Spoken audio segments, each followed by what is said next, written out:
Folks, just a reminder, this press conference does offer simultaneous interpretation in English and French. There you go. In English and French. If you need the app, you can scan one of the QR codes on the side of the wall or raise your hand and a volunteer will bring it to you. This is also being streamed live on MyInfo. If you have a question, just use the Ask OIS button at the top of the screen. I want to welcome the 3 medalists from the men's 100 meters. The bronze medalist from the United States of America with a time of 9.81, Fred Kerley. The silver medalist from Jamaica with a time of 9.79, Kishane Thompson, and the gold medalist, also with a time of 9.79, winning by 5/1,000ths of a second from the United States of America, Noah Lyles. If you have a question, please raise your hand. We have microphones in the room and we'll come over to you. Please state your name and your outlet before you ask your question. Right here in the back, you've been waiting patiently. Can you turn that light down? No, yeah, for real. Congratulations to all 3 men. From the pictures, it looks like there might have been someone trying to get onto the track just before the 100 metres. Did you see that? And because there was a long wait before the start. And do you think that's what we were waiting for? And do you think it was a too long a start? And how did that make you all feel 3? Did it make any of you tight, for instance? I didn't see anybody trying to get on the field, but I was wondering what we were waiting for. Not gonna lie, but in the meantime, the crowd was just constantly getting more and more hype. So it didn't feel like it was completely dead.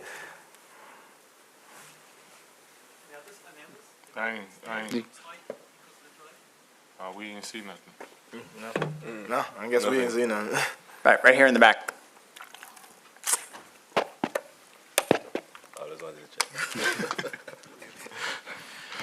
Anderson Emerald from City of Smag. So question for Noah as well as Kishane. So Noah, can you talk a little bit more about what you said to Kishane after the race when you didn't see the time? And Kishane, can you talk a little bit about what Noah was telling you as well?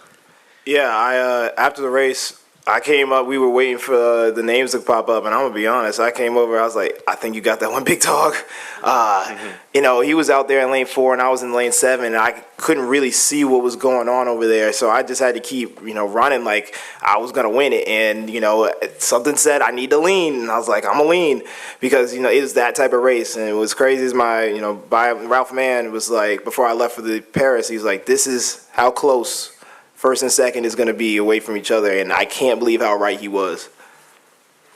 Yeah, pretty much the same thing that Noah said. It was really a close race, because I couldn't really see Noah based on the lane that we were in. So I saw that I cleared who is to my near left and my near right, but I couldn't see him. It was that close. So when we both crossed the line, as he said, he came to me and said, hey, man, I think you got it. But I was like, wow, and I'm not even sure, because it was that close. Hi, in the back, Nick McCarville for Olympics.com. Noah, you've talked a lot about wanting to raise the profile of this sport, and I think you've done a lot of work to do that. How much is it satisfying? What are I don't want to put words in your mouth, what are the feelings for you to arrive at the sport's biggest stage and to, I think you probably helped raise the profile tonight? I mean, it feels good to back it up. I've done a lot of work throughout the last 3 years since 2021.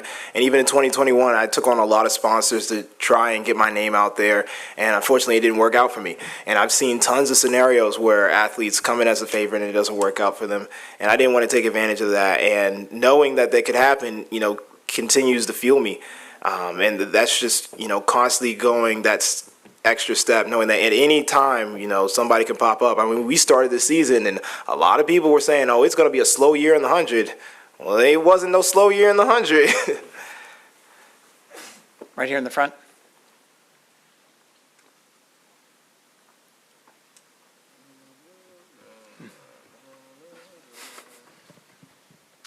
Coley Harvey, ESPN. Noah, this is for you. You mentioned that you wanted to stand behind your words. Have you thought about what the future might look like now for you in terms of not just your profile in the sport, but what the sport will look like for American track going forward?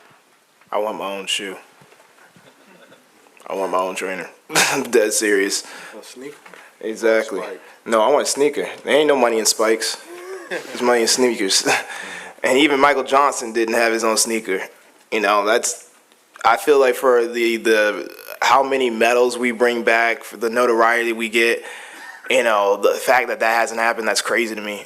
And I was like, yeah, that needs to happen. Is there anything else that you would like to see for yourself? To be honest, I want to see a continuation of the ability to take advantage of moments for our sport. Sprint came out, it did amazing. And I know that season 2 is already being filmed. We've been, of course, they right over there, but they've been doing a good job and getting already our name out. So what we need to do as a sport is take advantage and say, hey, we need to make this as available as possible for people to come and watch. Not you have to go in through back alley websites to try and find, or pay to watch websites to be able to get a hold of this. This needs to be accessible because this is a world sport. So we need to be able to show it to the world.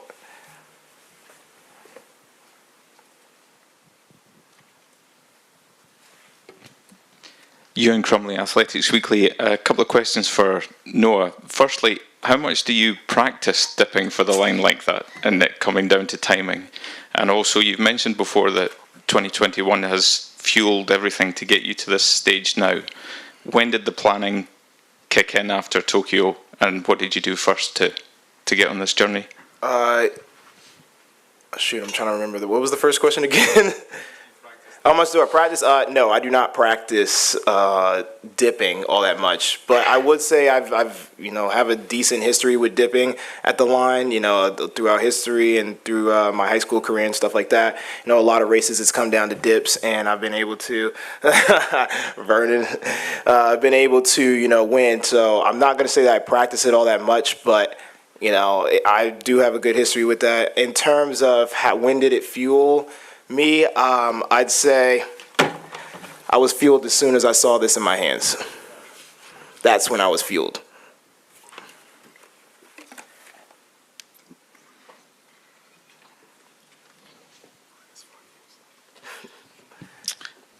Once again, congratulations to all of you on your achievements, and Noah, and to all of you.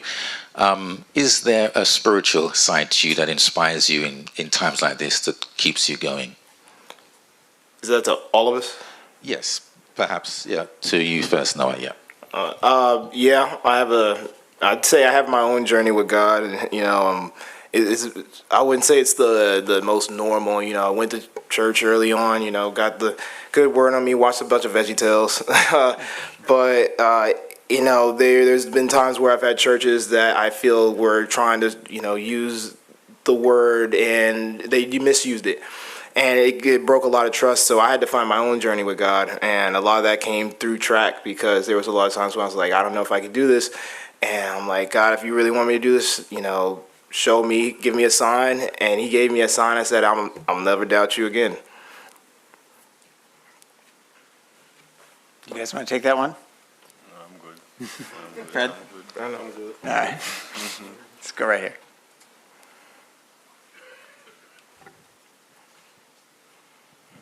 Steve Futterman for Noah.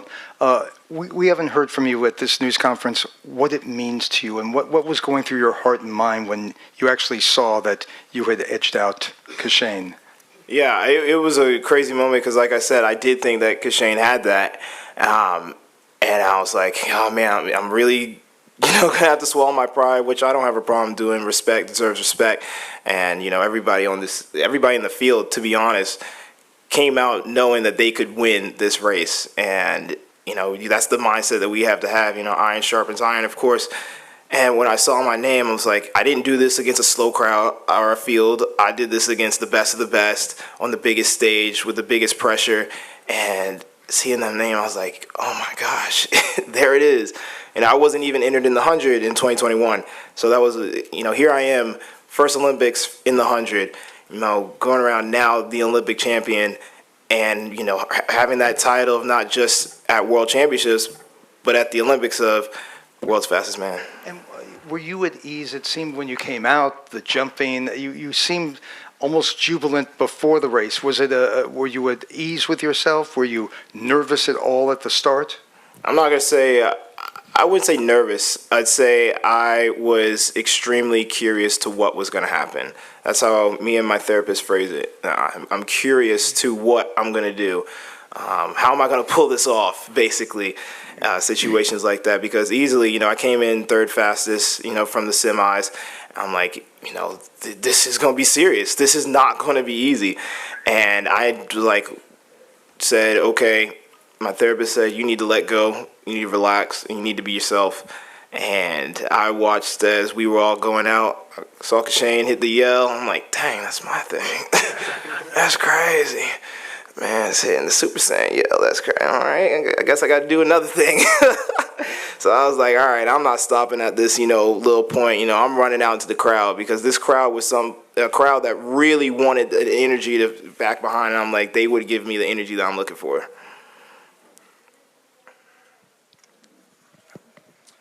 Hey there, Mark Kislett, Denver Gazette. One serious for Noah and one not so serious. Okay. With your therapist and as hard as you've worked, how do you prepare yourself for the realization that it's probably going to come down to a this much, like you said, or 5/1000ths of a second either way, and the not so serious? Now that you've beaten these two illustrious runners, wins the challenge race against Snoop. He was asking when I'm going to race Snoop. Shoot, if Snoop wants to set it up and we'll race. In terms of preparing, you know, it's been years in the making. You know, as I said, the journey started after 2021 when I received the bronze medal, and I said, I got to change. You know, I got to evolve. No year is the same, and I'm not going to treat it the same. No, I'm not going to feel the same each time I step on the track. I'm not going to feel the same every championship, and I definitely didn't feel the same as I am now as I did at Budapest. You know, in Budapest, I felt like, you know, I was coming in as a favorite because I had the fastest time. This one, I was like, oh, shoot, these guys are ready. You know, I need to be ready, and no matter what, all I need is a lane, and I'll be able to go out there and prove who I am. We're going to do just two more questions right here and then right back there. Noah, that's part one complete. How confident are you now of going to win on all three sprint? Pretty confident. I can't lie. You know, Kenny definitely put up a fast time at trials, and that definitely woke me up. And I was very proud of him, and, you know, he's definitely not going to take, you know, how he did here in the 100 lying down. He's going to say, you know, I'm going after it in the 200 because he knows he can go after it. But my job is to make sure that I'll just leave it there. I'll be winning. Talk your shit, man. That man ain't winning. None of them is winning. When I come off the turn, they will be depressed. Last question. Marcus Thompson with The Athletic. Noah, you've talked a lot about wanting guys to talk and the competitive aspect of it. When you're in a race and you see guys ahead of you, what happens inside of you? Like what gets you to another level? Because that feels like the most competitive thing. I'd say that there's quite a bit of emotions. At first, it's like a little bit of frustration, but then it becomes, you know, like, all right, excitement. And it's like, all right, what am I about to do back at practice to make sure that this doesn't happen again? And constantly being like, all right, where can I improve? Because I'm now excited that there's somebody out there who has proven that they can beat me. So I'm like, let's keep going. I'm always on a self-discovery to better myself. And that's how I view, you know, getting beat. Once somebody beats me, it's like, all right, here's another opportunity to better myself. Fred Kerley, Kishane, Thompson, Noah Lyles, the three fastest men on earth. Thanks, man. Thank you, guys. We can stop the stream and we'll start the hammer throw press conference in about 5 minutes.